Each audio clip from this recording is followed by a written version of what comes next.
तो आप सभी दोस्तों का मुकुल गुरु ऑनलाइन क्लासेस के प्लेटफॉर्म पे हार्दिक स्वागत है। तो आज की हमारी क्लास स्टार्ट हो चुकी है।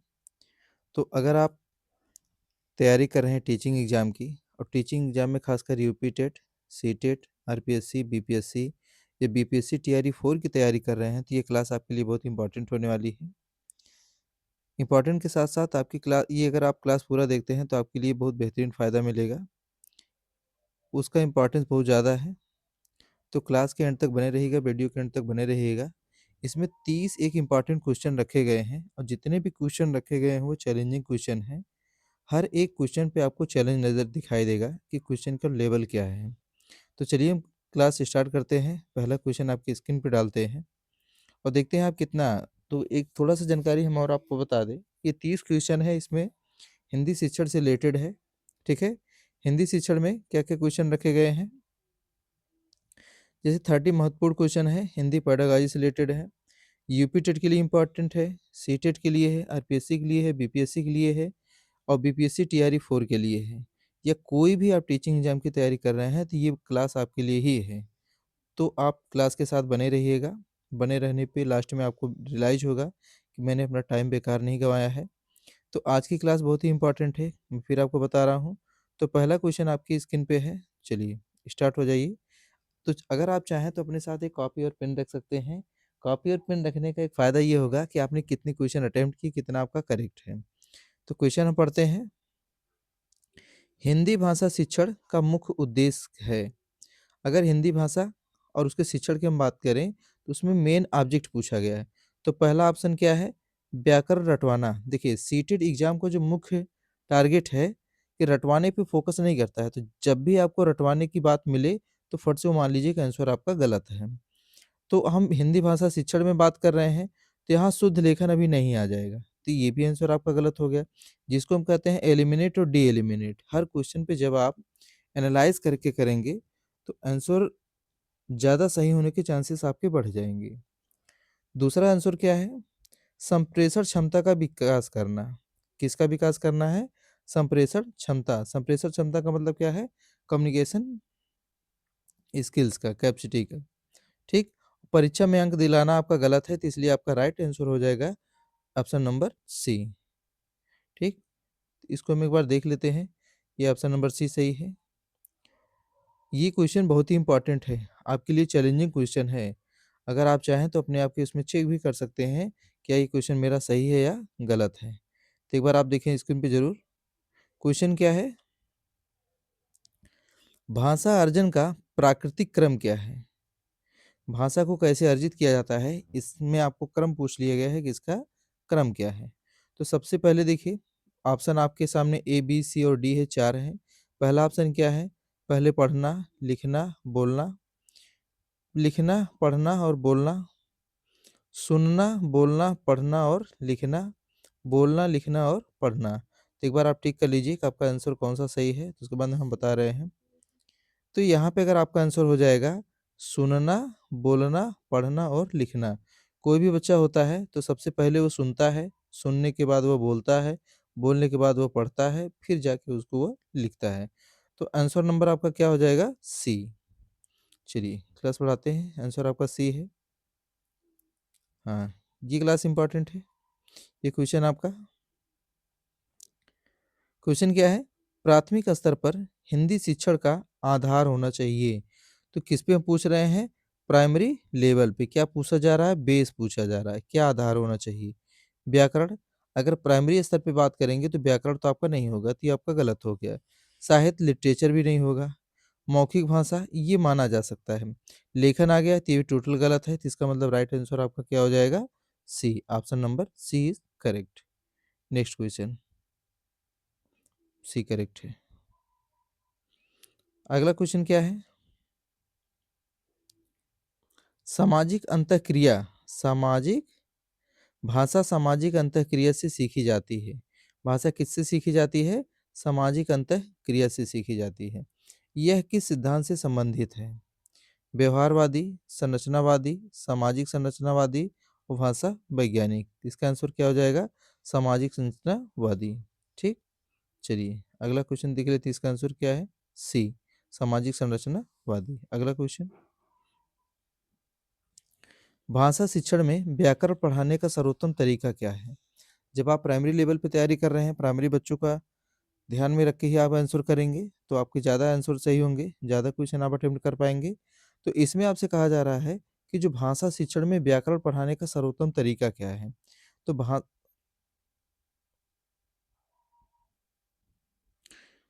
क्या है? भाषा शिक्षण में व्याकरण पढ़ाने का सर्वोत्तम तरीका पूछा जा रहा है। तो आपका सर्वोत्तम तरीका क्या हो सकता है? नियम पहले से बताना, ये भी गलत है। परिभाषा रटवाना, रटवाने पे तो कभी भी जोर नहीं दिया जाता है अधिगम में, ठीक है? प्रयोग के माध्यम से, किसके माध्यम से? प्रयोग के माध्यम से, प्रयोग के माध्यम से, और लास्ट में क्या है? कठिन उदाहरण। जब कठिन उदाहरण गलत हो गया, पहला दोनों गलत है, इसलिए option number C is right answer. Next, C हो गया सही। ये तो बहुत ही इंटरेस्टिंग क्वेश्चन है, आपकी स्क्रीन पे है, इसको चेक करिए कि आपके आंसर क्या सही है, कितने गलत हैं। और हमारा क्वेश्चन नंबर 6 है, थोड़ी क्लास की स्पीड हम बढ़ाते हैं क्योंकि टाइम ज़्यादा नहीं लेंगे, 10 से 15 मिनट में क्लास को समाप्त करेंगे। भाषा शिक्षण में टीएलएम का क्या मुख्य उद्देश्य है? टीएलएम, जो बच्चे बीएड किए हैं या बीटीसी किए हैं, टीएलएम का मतलब आप जानते हैं, टीचिंग लर्निंग मटेरियल, ठीक है? तो समय बचाना, इसका कोई मतलब नहीं है। रुचि और समझ बढ़ाना, यही आपका राइट आंसर है। अनुशासन बनाना, अनुशासन की बात आए तो बच्चों को अनुशासन में रख के आप नहीं सिखा सकते हैं, ठीक? क्योंकि जो हमारा सीसीए है या करिकुलम फ्रेमवर्क है, उसमें अनुशासन के ऊपर ज़्यादा जोर नहीं दिया जाता है, इसलिए आंसर आपका गलत है। जो आपका राइट आंसर होगा वो क्या हो जाएगा? बी, ठीक? चलिए अगले क्वेश्चन की तरफ आप नोट करते रहिए, लास्ट में कमेंट करके जरूर बताइएगा कि आपके कितने आंसर्स करेक्ट हुए, कितने आपने सही जवाब दिए हैं। अगला क्या है? हिंदी में सुनने का कौशल विकसित करने के लिए उपयुक्त गतिविधि है। सुनने का कौशल, इसको अंडरलाइन कर लीजिए। देखिए, जब कहीं पे सिंगल इनवर्टेड कामा लगा हो, डबल इनवर्टेड कामा हो, तो उस लाइन को आप ज़रूर हाइलाइट कर लीजिएगा। उसका बेनिफिट ये मिलेगा कि आपके आंसर्स गलत नहीं होंगे, ठीक है? तो यहाँ क्या है? निबंध लेखन, श्रुतलेख, कहानी सुनाना, व्याकरण अभ्यास। तो इनमें अगर आप ऑप्शन देखेंगे, तो सुनने का जब कौशल की बात की जा रही है, तो ये हो जाएगा कहानी सुनाना। क्योंकि कहानी जब किसी बच्चों को सुनाई जाती है, तो बच्चे बड़े ध्यान से सुनते हैं, उसमें पूरा ध्यान लगाते हैं। तो इसलिए राइट आंसर क्या हो जाएगा? सी।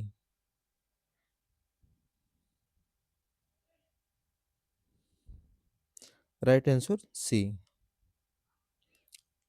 अगला क्या है? भाषा शिक्षण में बोलने का कौशल विकसित होता है। ये पेडागॉजी की क्लास है, तो इसमें आप जरूर आंसर कर पा रहे होंगे। बट एक एक क्वेश्चन जैसे जैसे आगे बढ़ रहा है, वो आपके लिए चैलेंजिंग है। बहुत ही इंपॉर्टेंट क्लास है आपकी, ठीक? तो इसमें क्या आपसे पूछा जा रहा है कि भाषा शिक्षण में बोलने का कौशल विकसित होता है। भाषा शिक्षण में बोलने का कौशल, तो पाठ याद करने से, संवाद चर्चा से, प्रश्न लिखने से और गृह कार्य से। तो ये भी गलत है, प्रश्न लिखने से भी गलत है, पाठ याद करने से भी गलत हो जा रहा है। तो आपका जो राइट आंसर है वो बी है, संवाद चर्चा से। देखिए, जितना डिबेट होगा, जितने बच्चे आपस में डिबेट करेंगे, उतने ही उनके अंदर भाषा शिक्षण में बोलने का जो कौशल होगा, बोलने का कौशल वो डेवलप किससे हो सकता है? संवाद से, आपस में जब बच्चे डिबेट करते हैं। चलिए, इसका आंसर बी है। अगला क्या है? पढ़ने का कौशल विकास किससे होता है? किसका पढ़ने का कौशल विकास किससे होता है? रटने से, तो मैंने पहले ही बताया कि जब भी रटने की बात आए तो उसको आप हटा दीजिए। मौन पाठन से, मौन पाठन करेंगे तो भी नहीं होगा। निरंतर अभ्यास से, ये आपका सही है। Option number C is right answer. Reason क्या है कि निरंतर अभ्यास से? क्योंकि कहा जाता है ना कि जब किसी भी काम को आप निरंतर करेंगे, कंटिन्यूटी के साथ करेंगे, रेगुलर प्रैक्टिस करेंगे, तो आपके कोई भी काम आसानी से हो जाता है। केवल जोर से पढ़ने से ही नहीं होता है पढ़ने का कौशल विकास। तो पढ़ने का जो कौशल विकास है, वो तभी हो सकता है जब निरंतर आप अभ्यास करते हैं। तो इसलिए राइट आंसर क्या हो जाएगा? सी। चलिए अगला क्वेश्चन। लेखन कौशल का विकास सर्वाधिक होता है। किसकी पूछा जा रहा है? लेखन, तो नकल से तो नहीं हो सकता है। स्वतंत्र अभिव्यक्ति से। स्वतंत्र अभिव्यक्ति का मतलब क्या होता है? कि जब आप अपने विचारों को स्वतंत्र रूप से अभिव्यक्त करेंगे, एक्सप्रेस करेंगे, तो उसमें आपके लेखन कौशल की ज़्यादा विकास होता है। कठिन प्रश्न होंगे तब भी नहीं होगा, परीक्षा से होगा तब भी नहीं होगा। इसलिए राइट आंसर क्या हो जाएगा? बी। चलिए अगला। भाषा शिक्षण में त्रुटियों को, अगर भाषा शिक्षण में कोई त्रुटियां गलतियां हो जा रही हैं तो तुरंत दंडित, देखिए दंड का भी प्रावधान नहीं है। सीटेट का एग्जाम देने जा रहे हैं तो कभी भी दंड का बात आती है तो उस आंसर को तुरंत आप हटा दीजिए, बिना सोचे समझे हटा दीजिए, वो आंसर आपका गलत होता है। नजरअंदाज करना है, ये भी हटा दीजिए, ये भी गलत है। सीखने की प्रक्रिया का भाग मानना चाहिए, ठीक है ना। अगर कोई गलतियां होती हैं तो उसको मान लेना चाहिए कि सीखने की प्रक्रिया का एक भाग है। लास्ट में क्या है? बार-बार टोकना, ये भी आपका गलत है, तो इसलिए राइट आंसर क्या हो जाएगा? सी। 1 मिनट, हाँ, चलिए अगली क्लास सॉरी अगली क्वेश्चन पे हम चलते हैं। कक्षा में बहुभाषी स्थिति में शिक्षक को, अगर बहुभाषी, अगर वो मल्टी लैंग्वेज क्लास है, तो उस कंडीशन में शिक्षक को, यानी टीचर्स के लिए चैलेंज है, वो कि क्लास को कैसे हैंडल करेगा, उसको क्या करना चाहिए, ठीक है ना? तो बहुभाषी क्लास है, मानक हिंदी प्रयोग करनी चाहिए, चलो हटा दो इसको। जो बहुभाषी क्लास है तो मानक हिंदी का कोई प्रश्न ही नहीं उठता है। मातृभाषा को उपेक्षा, उपेक्षा वर्ड आ गया तो इसको भी हटा दो। मातृभाषा का सहारा लेना चाहिए, देखिए सहारा की बात आई है, हेल्प की बात आई है तो माना जा सकता है। केवल अंग्रेजी, ये तो हटा दो, तो इसका मतलब राइट आंसर क्या हो गया? सी। सी अगला क्लास। चलिए, भाषा शिक्षण में कहानी का प्रयोग इसलिए किया जाता है क्योंकि, अगर देखिए भाषा किसी को सिखाई जा रही है तो उसमें कहानी का प्रयोग ज़्यादा होता है, क्योंकि पूछा जा रहा है, रीजन उसका दिया जा रहा है। समय कट जा रहा है, देखिए कहानी समय काटने के लिए सुनाई नहीं जाती है, ठीक, क्लास में। हाँ, सफ़र में है, बाहर है तो हो सकता है, लेकिन क्लास में है तो समय काटने के लिए कहानी नहीं सुनाई जाती है। उसके बाद क्या है? रुचि और संदर्भ मिलता है। क्या मिलता है? रुचि और संदर्भ मिलता है। यही आंसर आपका करेक्ट है। चलिए अगला क्वेश्चन। समावेशी हिंदी कक्षा का अर्थ है, समावेशी हिंदी कक्षा का अर्थ है, देखिए समावेशी पूछा जा रहा है, ठीक है ना, इसको ध्यान में रखिए, क्योंकि जब शब्दों पे जाएंगे तो आंसर आपके ज़्यादा सही होंगे। केवल तेज विद्यार्थी हटा दो, कोई ज़रूरी नहीं है, ये तो पूरा पूरा रंग हो गया, ठीक। केवल धीमे विद्यार्थी, इसको हटा दो। सभी भाषाई स्तर के विद्यार्थी, जब समावेशी है तो सभी बच्चे रहेंगे, इसलिए आंसर क्या हो जाएगा? सी। केवल शहरी, ये भी आपका गलत है। चलिए अगला। ये क्लास पूरी एनालिसिस के साथ चल रही है, मैं थोड़ा-थोड़ा मीनिंग भी आपको बता रहा हूँ। अगर आपको किसी पर्सनल टॉपिक पे वीडियो चाहिए, किस टॉपिक पे आप वीडियो आपको चाहिए, तो आप बता सकते हैं कमेंट करके। उस टॉपिक पे स्पेशल वीडियो हम बना सकते हैं आपके लिए, क्योंकि पूरा चैनल ही आपके लिए है। आपके लिए ही पूरा, जब तक सीटेट का एग्ज़ाम नहीं हो जाता है, एक-एक क्लास मैं आपके लिए लाता रहूँगा, ठीक? हिंदी शिक्षण में मूल्यांकन होना चाहिए। जब हिंदी शिक्षण की बात की जा रही है तो उसमें मूल्यांकन होना चाहिए, ठीक। केवल लिखित, ये भी गलत है। केवल मौखिक, ये दोनों गलत है, ठीक है। निरंतर और व्यापक, यही आपका राइट आंसर है। केवल परीक्षा आधारित, ये भी आपका गलत है, ठीक। चलिए इसका आंसर देखते हैं, क्या है? सी। सी। अगला क्या है? प्राथमिक स्तर पर कविता पढ़ाने का उद्देश्य है। अगर प्राइमरी लेवल पे आप कविता पढ़ा रहे हैं तो उसको पढ़ाने का मेन उद्देश्य क्या होता है? तुक याद कराना, हटा दो। अर्थ रटवाना, रटवाने का कोई कंसेप्ट ही नहीं है, पहले ही हम बता चुके हैं, ठीक।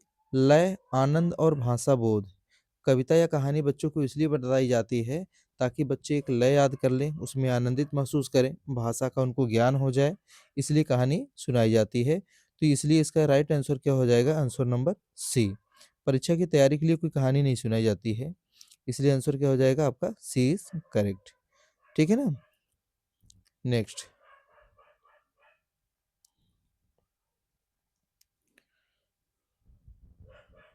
भाषा शिक्षण में रचनात्मकता बढ़ाने का सर्वोत्तम तरीका क्या है? इसका मतलब क्या है? क्रिएटिविटी।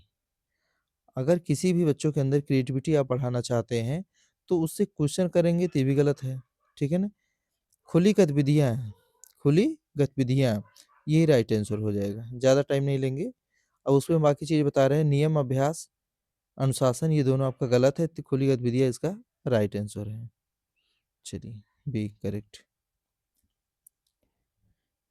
हिंदी भाषा की पाठ्यपुस्तक होनी चाहिए, जो हिंदी भाषा की पाठ्यपुस्तक है, वो कैसी होनी चाहिए? देखिए, कठिन शब्दों से भरी, जब कठिन शब्द आ गए तो इसको हटा दो, सोचना ही नहीं है। व्याकरण प्रधान, केवल व्याकरण को ही रखोगे तब भी गलत हो जाएगा। बाल केंद्रित, जब बाल केंद्रित की बात आएगी तो इसलिए आंसर क्या हो जाएगा आपका? सी। चलिए इसका आंसर देख लेते हैं। Answer C. अगला, भाषा शिक्षक की भूमिका होती है, जो लैंग्वेज टीचर होते हैं, भाषा शिक्षक होते हैं, उनकी भूमिका क्या होती है? अगर केवल पढ़ाने के लिए आए हैं तो मान लीजिए उनकी कोई भी भूमिका नहीं है, ठीक है। नियंत्रक की भूमिका है तब भी गलत है, केवल बच्चों को कंट्रोल करने नहीं आए हैं। सहायक और मार्गदर्शक, ये आंसर हो जाएगा सी आपका। क्या हो जाएगा? सी। तो जो भाषा शिक्षक होते हैं वो आपके सहायक होते हैं और आपके मार्गदर्शक होते हैं। परीक्षक की भूमिका आपकी गलत है, इसलिए आंसर सी आपका बिल्कुल करेक्ट है। चलिए next class, next question. 20 question पे पहुंच गए हैं। इसमें बहुत सारे आपको मेथड मिल रहे हैं, स्टेटमेंट बेस्ड क्वेश्चन मिल रहे हैं, और एक एक क्वेश्चन पे आपको चैलेंज आ रहा है। आप कमेंट करके बता सकते हैं कितने आंसर आपके सही हुए। तो इसको हम देखते हैं। पढ़ने की समझ विकसित करने के लिए उपयोगी है। किसकी समझ विकसित करना है? पढ़ने की। और पढ़ने की जब समझ विकसित करने के लिए उपयोगी है, क्या चीज़? कठिन शब्द हटा दो भैया, जब कठिन शब्द होगा पढ़ने का मन नहीं करेगा, समझ में नहीं आएगा। प्रश्न आधारित, थोड़ा-सा माना जा सकता है, बट ये कोई ज़रूरी नहीं है। रटंत क्या है? पठन, रटंत भी नहीं है, नकल तो है ही नहीं, तो इसलिए क्या हो जाएगा? प्रश्न आधारित। जब पढ़ने की समझ विकसित करना है, जैसे प्रश्न आधारित का मतलब क्या है? उसमें होनी चाहिए, जैसे क्या, क्यों, कैसे, दैट मीन्स क्या है, जितने भी क्वेश्चन मार्क है उसमें ऐड कर दो, तो ऑटोमेटिक पढ़ने की जो समझ है वो ऑटोमेटिक डेवलप हो जाएगी। चलिए अगले क्वेश्चन की तरफ चलते हैं। बी, भाषा शिक्षण में संवाद पद्धति का लाभ। अब पूछा जा रहा है संवाद पद्धति। समय अधिक लगता है, फिर बार बार वही कि समय कोई मतलब ही नहीं है। समय तो अधिक लगता है, लेकिन उसका बेनिफिट भी होता है, बच्चों के अंदर एक एबिलिटी डेवलप होती है, ठीक। केवल अच्छे बच्चे बोलते हैं, ये भी गलत है। इससे क्या होता है?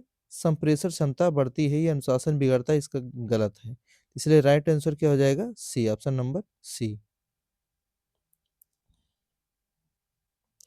क्वेश्चन नंबर 22 आपकी स्क्रीन पे है, और आप अभी चेक भी कर चुके होंगे कि आपके कितने आंसर सही हुए हैं, कितने क्वेश्चन आपके सही हुए हैं। तो सीटेट एग्जाम की टोटल प्रिपरेशन इस चैनल पे कराई जाएगी। एक अच्छे-अच्छे क्वेश्चन आपके सामने रखे जाएँगे, पूरी प्रिपरेशन होगी, क्वेश्चन का लेवल भी अच्छा होगा, सीटेट पैटर्न के आधार पर ही होगा, और एनसीईआरटी बैच होगी। एनसीईआरटी के जितने भी क्वेश्चन हैं, एक भी टॉपिक इसमें छोड़ा नहीं जाएगा, ठीक? तो हम देखते हैं क्वेश्चन नंबर 22, प्रश्न संख्या 22। हिंदी शिक्षण में स्थानीय संदर्भों का प्रयोग। जब हिंदी शिक्षण की हम बात करते हैं, तो जो स्थानीय संदर्भ होते हैं, उनका क्या प्रयोग होता है, ठीक है ना? भ्रम पैदा करना, ये तो मतलब है नहीं। भ्रम क्यों पैदा करेंगे भाई? बच्चों के अंदर कन्फ्यूजन थोड़ी न डालेंगे। उनके हम कंसेप्ट क्लियर करेंगे, भ्रम पैदा करेंगे। चलिए इसको हटा दीजिए, ठीक? भाषा सीखने में बाधा, ये भी गलत है, कोई बैरियर्स हम नहीं डालेंगे। सीखनों को अर्थपूर्ण बनाता है, ये करेक्ट है। इसमें कोई संदेह नहीं है, बिना रुके आप इसको लगा लीजिए। Answer number C. क्या है आंसर नंबर सी? करेक्ट। 23 में लेखन से पहले कौन-सी गतिविधि आवश्यक है? अगर आप लिखने जा रहे हैं तो उससे पहले कौन-सी गतिविधि आवश्यक है? शुद्ध वर्तनी की, किसकी शुद्ध वर्तनी की? विचार संग्रह की, व्याकरण की, परीक्षा अभ्यास की? ना तो व्याकरण, ना अभ्यास, ना ही शुद्ध वर्तनी, विचार संग्रह। जितने आपके पास माइंड में विचार होंगे, आइडियाज़ होंगे, उतनी ही लेखन कौशल आपका डेवलप होगा, ठीक है? इसलिए आंसर क्या हो जाएगा? विचार संग्रह। अगला, भाषा शिक्षण में बालक की त्रुटियाँ दर्शाती हैं। अगर कोई भाषा शिक्षण है, ठीक है? उसमें जो बालक की गलतियाँ होती हैं, क्या दर्शा रही है? असफलता गलत, लापरवाही ये भी गलत, अधिगम की अवस्था यही सही है, कमजोरी भी नहीं है। ठीक है, तो इसका राइट आंसर क्या हो जाएगा, ऑप्शन नंबर सी। इसका एग्जांपल दे रहे हैं कि डॉक्टर एपीजे अब्दुल कलाम ने कहा था कि फेल की मीनिंग बताया था, जैसे हम लिखते हैं ना FAIL फेल, तो उन्होंने बताया था ये आपसे first first attempt in learning, सीखने का पहला प्रयास। इसलिए कोई भी बच्चा अगर त्रुटियां कर रहा है, गलतियां कर रहा है, असफल हो रहा है, तो उसका ये मतलब नहीं होता है कि बच्चा वो कुछ नहीं कर पाएगा। तो सीखने का पहला प्रयास होता है। चलिए अगली क्लास। अगली क्लास दैट मीन्स क्या है, अगला क्वेश्चन, क्वेश्चन नंबर क्या है 25। प्राथमिक कक्षाओं में व्याकरण पढ़ाया जाना चाहिए। ये हम किसकी बात कर रहे हैं, प्राथमिक कक्षाओं की बात कर रहे हैं, प्राइमरी लेवल पढ़ाने की बात कर रहे हैं। और किसको पढ़ाने की बात कर रहे हैं, व्याकरण पढ़ाने की बात कर रहे हैं। तो उसमें हम ध्यान दीजिए, नियमों के रूप में, ठीक, उदाहरणों के माध्यम से, परिभाषाओं के माध्यम से, कठिन अभ्यास से। इसका आंसर दीजिए फट से। ठीक है, इसका आंसर आप फट से बताइए कि इसका आंसर क्या है। चलिए इसका आंसर देख लेते हैं फट से क्या है। तो उदाहरणों के माध्यम से क्या है, option number B is right. चलिए ये क्वेश्चन क्या है, बहुभाषी कक्षा में सही रणनीति। अगर कक्षा आपकी बहुभाषी है तो उसकी सही रणनीति क्या हो सकती है, फट से बताइए आप। एक भाषा लागू करना, क्या करेंगे आप, एक भाषा लागू करेंगे। भाषा पर दंड, जहाँ भी आपको दंड का प्रावधान प्रावधान मिले, बात आए तुरंत उसको क्रॉस करिए। भाषाओं का सम्मान, मातृभाषा रोकना। ये मातृभाषा को क्यों रोकेंगे, अगर बच्चा उसी में सीखने में सक्षम है। इसलिए जो नई शिक्षा पॉलिसी आई है उसमें क्या है, ट्राई लैंग्वेज दिया गया है, 3 भाषा दिया है। क्या-क्या, हिंदी है, इंग्लिश है, उसके बाद क्या है, एक मदर टंग। बच्चा जिसमें कंफर्टेबल हो उसमें ही उसको सिखाया जाना चाहिए। ऐसा सभी स्कूलों को प्रयास करना चाहिए, ना कि किसी एक विषय पर। तो इसमें क्या हो जाएगा आपका राइट आंसर, भाषाओं का सम्मान, option number C is right answer, correct. चलिए अगली क्वेश्चन की तरफ।